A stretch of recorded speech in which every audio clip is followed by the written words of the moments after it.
Let's take a quick look at how Spotlight Generator works. This tool helps you generate and control spotlights easily for Archviz projects.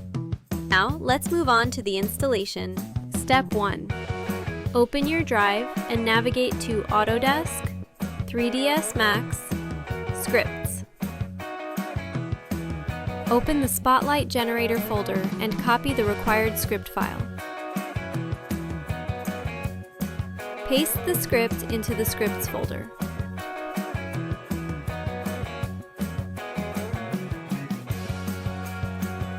Step 2.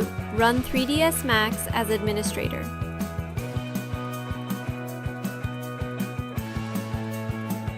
Step 3. Go to Scripting. Run script.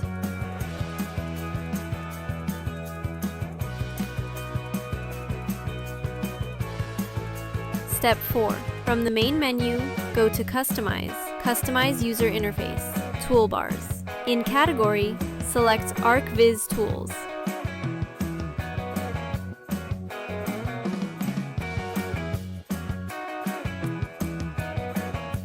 Drag Spotlight Generator to any toolbar.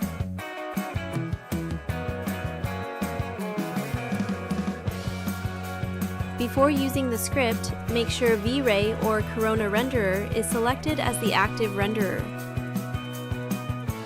Thanks for watching.